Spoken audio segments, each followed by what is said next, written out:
Hello, I'm Ray Ison. I'm speaking to you today from my home in Melbourne, Australia, where, like all Melbourneites, I'm in lockdown and have been for some time. I trust when you look at this, you'll feel safe and secure. I'd like to thank the organisers of this event for inviting me to give this talk entitled Governance in a Climate Emergency, The Hidden Power of Systems Thinking. It's based on a book that my colleague Ed Straw and I have recently had published. The book offers explanations as to why governance systems of nations, organisations, programs and projects are no longer fit for purpose, thus failing citizens and other stakeholders in our multiple contexts. The onset of the COVID pandemic has highlighted how fragile and inadequate many of our governance systems are.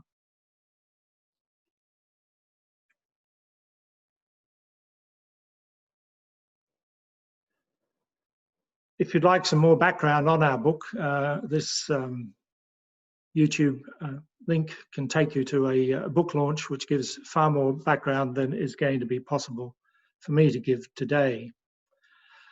I want to start by suggesting that we as a species are at what I'm calling the great intersection of the 21st century. We have had a limited period of time on this planet in evolutionary terms, and yet we have done much to disturb the planet, which is our only home. And we have some really critical decisions to make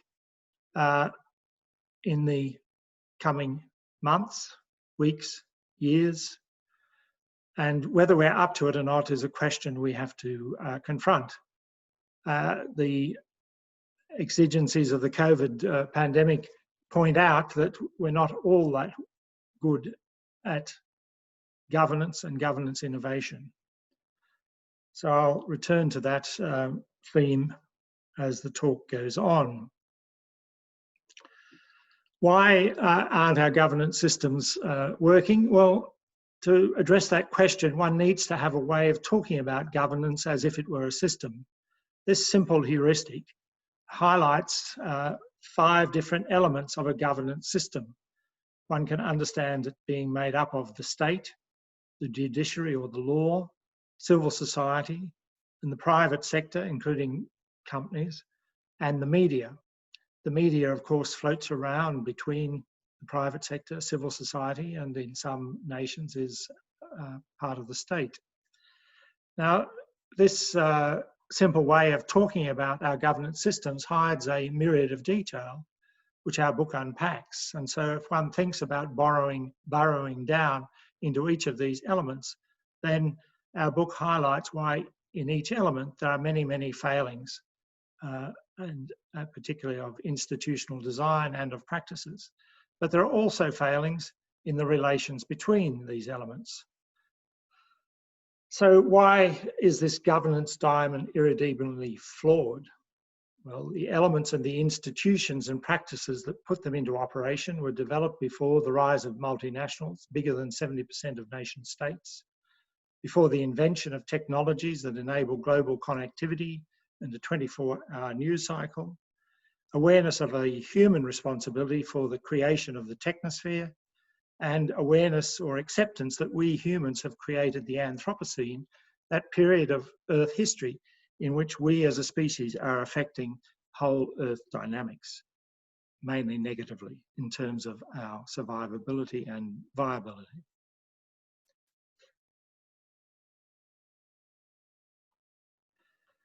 Some of the emergent properties, and the main one we address in our book, is what some people call state capture. For example, in South Africa, state capture became rife under Jacob Zuma.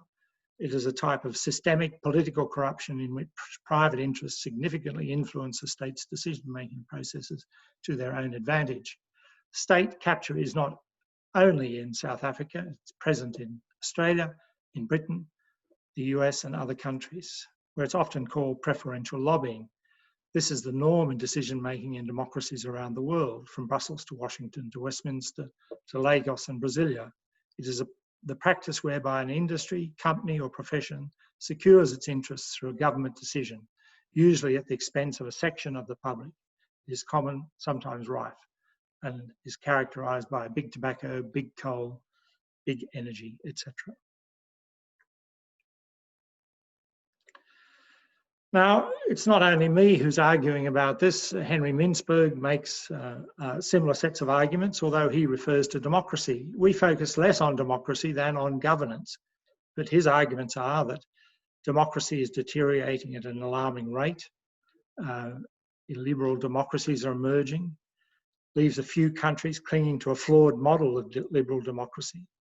And meanwhile, the same old superpowers continue with their antics, one undemocratic, the other illiberal, and the third headed that way under the leadership of a loose cannon, the US. And if we think about our circumstances under the recent COVID pandemic, only since the beginning of 2020, it seems much longer than that, well, we can think about it in cyber systemic terms, about initial starting conditions, what happened in Wuhan, was there suppression that created pathway dependencies that delayed a international response. On the other hand, the experiences of SARS in certain countries in the world got them off to a good start. Countries like Taiwan have done especially well. Others adopted fairly early a closed system model with early border closings, overcoming global connectivity. New Zealand has done well, Sri Lanka, and to a lesser extent Australia. There's been misplaced theory about human behaviour with herd immunity having sway early on in the UK and possibly Sweden. And there have been a lack of focus on breaking critical connectivity in nursing homes, care homes. This has been a product of privatisation, the casualisation of the workforce, and a whole set of other activities associated with neoliberal policies incorporated into our governance systems. There have also been cultural and political blind spots and vulnerability of poor. The poor in countries, guest workers in Singapore, rural people in urban centres in India, cultural commitments to social gatherings, tower blocks and social housing here in Melbourne. And there have been inadequate feedback processes, monitoring and control actions, track and trace systems in the US and the UK, here in Victoria, and failure of sophisticated apps to do the jobs they were designed to do. So these are all elements of failure in our governance systems in the time of COVID. In the book, we argue that we need to reinvent this governance diamond and to make it fit for circumstances. We propose 3 new elements which change the systemic relations between the current elements. We don't abandon those elements. We need new practices to be taken up in each of these elements or subsystems, and we need new institutions where institutions following institutional economics means the norms, the rules of the game which we humans invent. And we argue that these changes will have the possibility of shifting us towards systemic governance. Just to explicate what these terms mean, the biosphere is the sum of all ecosystems. The technosphere is all those structures we humans have constructed on the planet: houses, factories, farms, mines, roads, airport, shipping ports, computer systems, discarded waste, cement, bitumen, etc. Massive, massive amounts, where the technosphere in biomass terms is almost as great as the natural produced ecosystems of the world. And the third one is social purpose. This is the pursuit of purpose, the articulation and re-articulation of purpose to achieve social ends in deliberative forms of systemic inquiry and social learning. And our argument is that the state and the models of democracy or centralised power are inadequate to deal with social purpose. Mintzberg also talks about change and where change can come from. And he, like us, recognises that the main locus of possibility for change comes within civil society at the personal and the plural levels, and then through our actions to impact on the private sector and the public sector.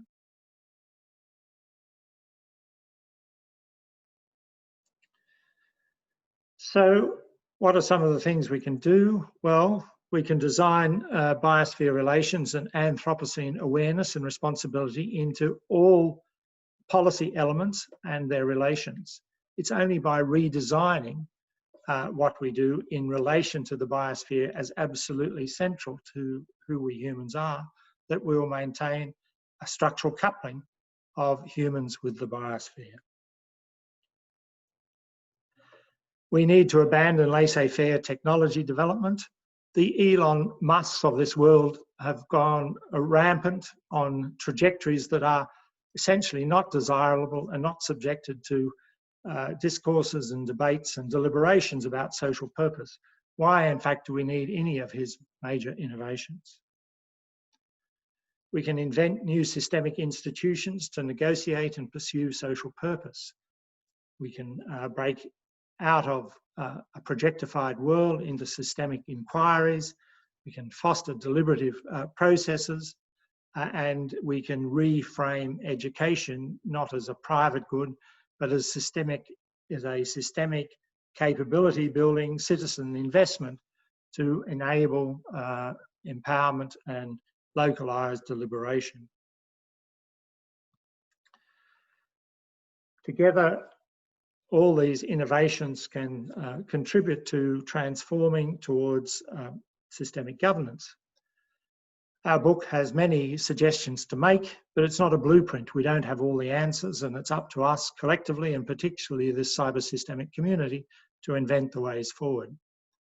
And that invention requires a major transformation.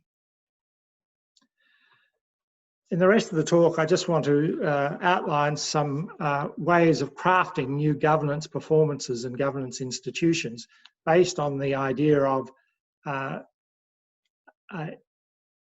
breaking out of traditional policy making into thinking about how we collectively create dramaturgies or choreographies as processes of systemic designing or co-designing. I'm going to riff off a play written by the English playwright Michael Frayn to talk about this. He wrote the play Copenhagen, in which he offers us several alternative versions of what might have happened when the two men, Heisenberg and Bohr, met under the watchful eye of Bohr's wife, Margrethe. But one of the beauties of the play is that reinforcing a rule of quantum mechanics, it seems to change depending on how it is observed. At different times, it has seemed to me about the moral dilemma of the nuclear physicist and the motives for Heisenberg's visit, whether he was seeking absolution or information from his spiritual father. I commend the play to you if you get the chance to read it or watch it. If you look at the literature and analysis of Frayn's play, what you begin to see is that he appreciates and gives voice to multiple perspectives and interpretation. The play itself is performed in 3 drafts or alternative scenarios. All characters are ghosts looking back to the meeting in 1941. One has to recognise that the play is essentially about epistemology, our ways of knowing, and particularly our ways of claiming knowing, just as cyber-systemic work can be understood as applied epistemology. It triggers a growing awareness that language speaks the characters and not vice versa, and that language structures memory, and it's not memory structuring language. It's congruent with my own particular experience as a social or family historian that there is never a single history but multiple intersecting narratives. And it plays with systemic relationships between responsibility for what we say and do and what I call response-ability, how the shackles of our responsibility might be moved. And it's institutions and practices that create response-ability.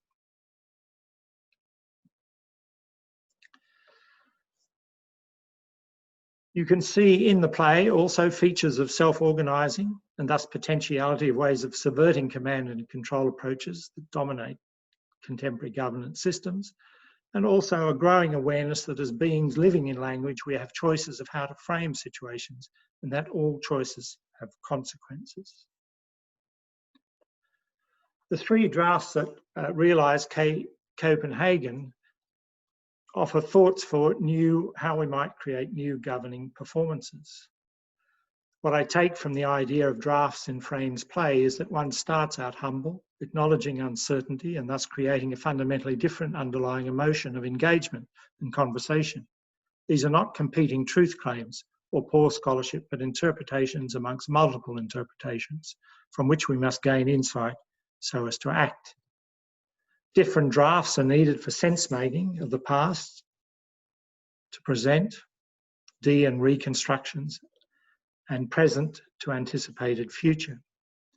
So trajectory designing. We can't rely totally on how we understand the past. We must deconstruct to reconstruct. And drafts act as possible choreographies or dramaturgies for governing. And these can be achieved through processes of inquiry, deliberation, built into our governance mechanisms, and a reenactment and reinvigoration of what it is to be a citizen. One of the failings of our contemporary governance systems, and why we argue for insertion of a node of social purpose, is that our choreographies of purpose are inadequate. Our governance systems are no longer fit for purpose because they don't address the issues of purpose. They're not able to do this because we are unable collectively to converse, deliberate, and accommodate difference in relation to purpose, i.e. engage in cyber-systemic design or co-design. The de facto purpose of most governance systems has little relationship to what they were initially conceived to do, or purpose has migrated in pathological ways to pursuit of party power, to narcissism, to narrow goal or target-seeking behaviour. An example is the National Cabinet in Australia as an interesting opportunity. It shifted away from what the family therapist might have called a system-determined problem, i.e. those who participated in it always framed the problem in terms of their own interests in the past, to being open to the onset of the virus and co-constructing and co-developing policies together, being open to their circumstances. In other words, creating an emergent, self-organising, system-determined problem. And so the shift, as the family therapists understand, from traps of system-determined problems to problem-determined systems is a journey we need to explore. This is just a simple activity model to explain how we could go about the design or the co-design of a human activity system, a system to responsibly govern the ongoing relationship of humans with the biosphere and technosphere by means of an institutionalised systemic co-inquiry into social purpose. Institutionalised via a constitution or constitutional reform, a systemic co-inquiry into social purpose in perpetuity. Design and enact a biosphere commission and or convention based on deliberative principles. Design and enact a technosphere commission and or convention based on deliberative principles. The biosphere commission and the technosphere commission ought to have the powers of a Supreme Court in a revised governance system.